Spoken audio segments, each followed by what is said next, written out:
Bonjour, dans cette vidéo, on va traiter un exercice tiré d'un concours d'entrée en pharmacie. On demande de choisir la bonne réponse. Je présente l'exercice, soit f la fonction numérique de la variable x définie par f de x égale sinus de x moins sinus x sur sinus de x plus sinus x. Alors, la limite de f de x quand x tend vers 0 vaut, je cite, grand A moins l'infini, grand B moins 1, grand C 0, grand D 1 sur 3, grand E plus l'infini. On commence par faire des rappels. Le premier rappel, c'est que limite sinus x quand x tend vers 0, c'est 0. Et limite cos x quand x tend vers 0, c'est 1. Le deuxième rappel, c'est que quel que soit x appartient à R, sinus de x, c'est 2 sinus x cos x. Enfin, le troisième rappel, lorsque x tend vers A représente plus l'infini, moins l'infini, un nombre réel, à droite un nombre réel ou à gauche un nombre réel. Alors, la limite de la somme des deux fonctions f et g, quand x tend vers A, c'est la somme des deux limites en A. Et la limite du produit des deux fonctions en A, c'est le produit des deux limites en A. Et ceci, si les deux limites sont de nombres réels, c'est-à-dire finis. Et si de plus on a limite de g de x quand x tend vers A est différent de 0, non nul, c'est-à-dire non nul, alors la limite du quotient f de x sur g de x, ce n'est autre que le quotient des limites de f et g quand x tend vers A.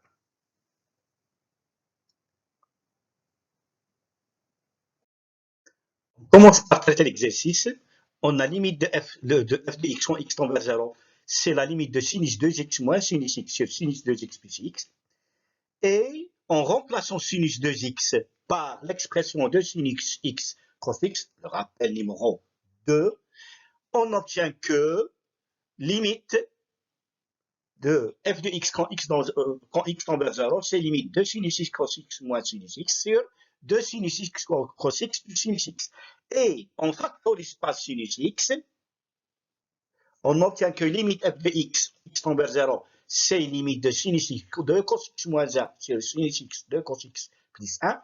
Et on simplifie par sinus x et on a limite de f de x quand x tend vers 0, c'est la limite de 2 cos x moins 1 sur 2 cos x plus 1.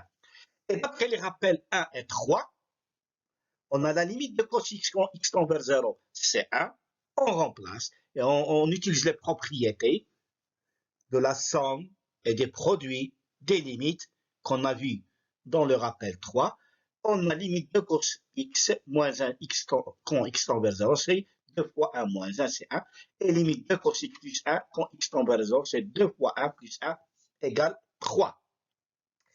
Et on a 3 et non nul, donc la limite de f de x quand x tend vers 0, c'est 1 sur 3, et ceci d'après le rappel 3 est exactement la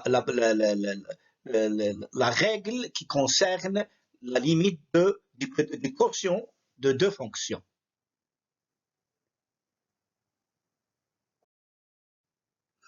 La bonne réponse, donc, ce n'est autre que la réponse D.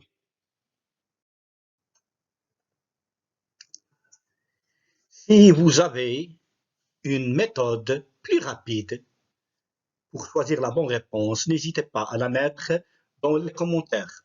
Ça sera intéressant le jour du concours.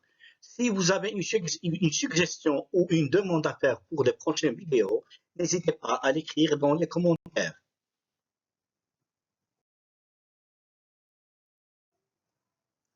Au revoir, à bientôt.